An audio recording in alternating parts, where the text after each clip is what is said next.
What's going on, Nimbuzz? My name is Noah, YouTube name NoJNP, and I'm here to give you a Pokemon narrated Wi-Fi battle. This is going to be an OU battle that I found on the Smogon Wi-Fi Battle Finder. I'm using a team based around my Choice Scarf, Shadow Tag Gothitelle, while my opponent is bringing a very classic Sandstorm team, as you can tell in the top part of the screen. Anyway, before the battle starts, please make sure to tell me how you enjoyed the video in the comment section down below, and leaving a rating and checking out my channel for Pokemon stuff afterwards. Anyway, we're going to get into the battle right here. So because I saw his team is very much based around Sandstorm, I'm going to predict him to lead off with his Tyranitar first turn because I knew it would get up the weather for the whole rest of the game because I'm using a weatherless team. I figured the best lead choice on my side of the field is going to be my Rotom. It will allow me to go for the Will-O-Wisp first turn, and if I hit it, he will have a -2 attack. Furthermore, when his attack stat is going to be halved, even if he does have special attacks, it's most commonly either going to be the Ice Beam or the Fire Blast, so really offensively this Tyranitar is not going to be a threat. I did however predict him to go for the Stealth Rocks first turn, but I'm not really too concerned about that because I do have a Rapid Spinner in my Donphan, which I will need to use in the future.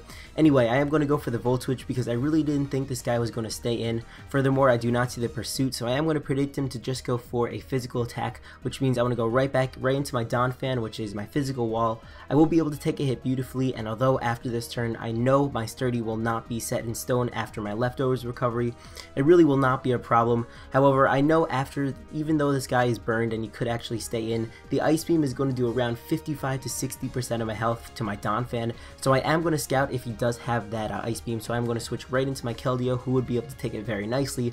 However, he's going to pull Double Switch and he's going to go into his Bronzong, telling me that he probably doesn't have the Ice Beam on his Tyranitar. Anyway, this is going to be my Keldeo against his Bronzong. This is actually a 3 attacking and a Calm Mind set, so I figured I would just stay in and get a Calm Mind. I didn't really think he was going to switch out, especially into his Landers, which actually would have been decent of a play. Nonetheless, I am going to go for one, as I actually predicted him to go for the Toxic, which he is going to go for and hit. Now at this point in the battle, I did have to weigh a few options. On one hand, I do have the Sandstorm damage and the increasing Toxic damage affecting me every single turn, and while I do have Leftovers, that is going to start racking up pretty soon. But on the other hand, I do have a +1 special attack in Keldeo with the Stab Surf. I'm going to decide to just leave my Keldeo and see how much it's going to do to his Bronzong, which I actually thought he was going to go into his Tyranitar, but in reality, he really doesn't have any other Pokemon to take this Surf, so he's going to leave himself in. It's going to do roughly 75% of his HP, and as you're going to see, I will be able to take that Earthquake very well, showing me that his Bronzong is defensive oriented. Unfortunately, not defensive enough, but this will allow me to just go for another Surf. Clearly, as you saw the amount of damage it did last turn, it will be able to definitely take him out this turn. And unfortunately though, this is the turn that Toxic is really going to start picking up. It's going to lead me well into the yellow zone of my HP, but he's going to make a bit of a misplay right here as he's going to go into his Terrakion. Now, I am running a plus speed nature with 252 EVs on my Keldeo. I don't really know what Terrakion set he is, but if we could perhaps beat a speed tie, I guess I would have won it right here. Maybe he's Choice Bandit and he wanted me to think that he's Choice Scarf, so maybe I would have switched out and he wanted to predict that. Nonetheless, I'm just going to go for the Secret Sword, which is +1 and super effective and stab, and that will be able to take him out. Probably the biggest threat to my team out on his side of the field, because I really don't have any other I don't have any Pokemon on my team that would really appreciate a Choice Bandit or even a Choice Scarf close combat. Anyway, he's going to bring in a Scizor right here. I figure I might as well Death Fodder my Keldeo and see what kind of moveset he is.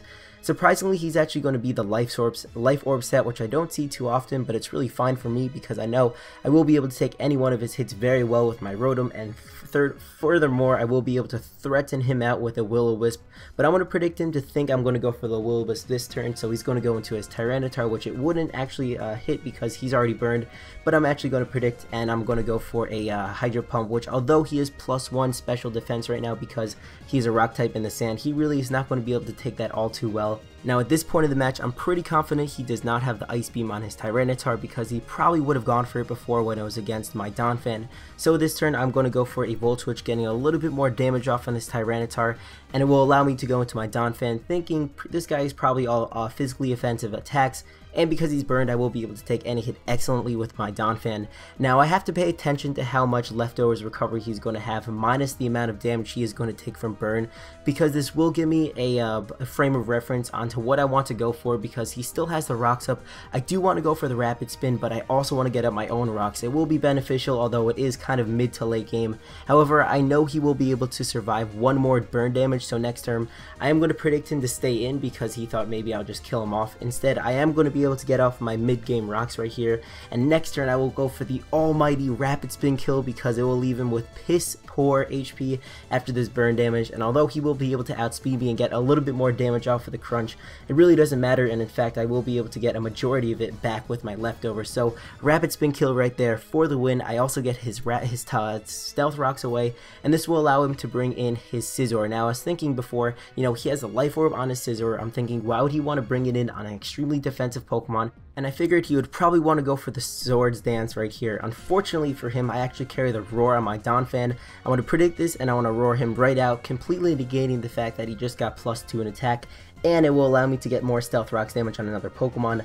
I am going to roar him out into this Gliscor, which he is going to get the Poison Heal activated with his Toxic Orb. I'm thinking to myself, you know, if this situation arose that he would bring in his Gliscor on my Donphan, what would he go for? I wasn't really too concerned about the Earthquake, although I am going to go into my Landorus, which would be able to take it.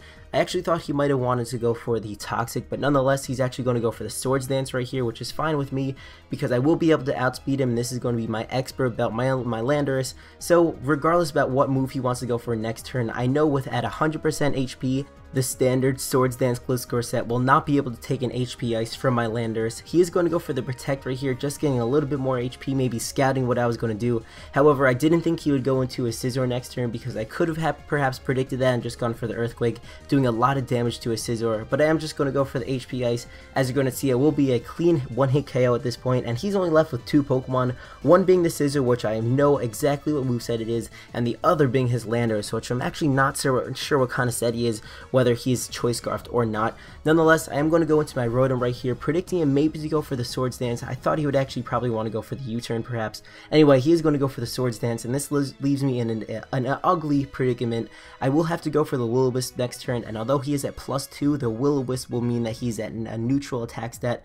However, he's going to get off the Swords Dance before I go for the Willow, so he's at +4 right here, and unfortunately, I'm going to miss the Willow, and I was thinking to my head, oh my god, we're done right here. This is over. I will not be able to win this match anymore. He is going to go for the Bug Bite, outspeeding me, and at +4, and it's a stab attack. I will not be able to take this hit despite being a little bit more defensive oriented. This is a really big problem in my head. I do see that he has the Life Orb recoil going for him, so I figured to myself, alright, I'm just going to have to sack a lot of Pokemon, and I have to wait till the point that he's at around 35, maybe even 45% HP with his Scizor, which will allow me to go into mine, and because I'm Choice Banded, I know at that point it should be able to take him out due to a damage calc I ran as I was death foddering off my Pokemon. So I have to death fodder off my Landorus right here, and after I lose this Landorus, I only have 2 Pokemon left, one being my Scizor and the other being my Gothitelle, which I've not been able to use despite this team being based around it. So I figured he was at around 35% health. I am going to bring in my Scizor. I'm going to try to go for the Bullet Punch, outspeeding him, but as you're going to see, he's going to actually live this attack with a sliver of health, allowing him to take me out with his superpower. However, it does take me up because he is at a massive +4. He's actually going to die himself to the Life Orb recoil that he's been taking all this time. So it is a double down at this point, which will allow us to have one more Pokemon left. I have the Gothitelle, he has the Landorus. Thankfully, I have the HP Ice on my Gothitelle, which because his Landorus is going to take ×4 attack to HP Ice, I did not think he would be able to survive that. On the other hand, I didn't know if this guy was Scarfed. If he would be Scarfed, he would easily outspeed me, and if he wanted to even go for the U-turn, this is how much damage the U-turn would have done. I had to run a calc this last move. If he wanted to go for the Earthquake, it would have done a little bit more, nothing more than 75%. However, as you see, I am going to outspeed him right here, going to go for the HP Ice, and it is ×4 super effective, taking him out. I don't know what item he has, I don't need to know because I just won this very narrow and close 1-0 victory in my favor. So I hope you guys enjoyed this battle. Again, I would really appreciate if you guys would check out my channel and leave some likes and criticism down in the comments down below. And again, I appreciate you guys watching. Have a great rest of the day, and as always, take care.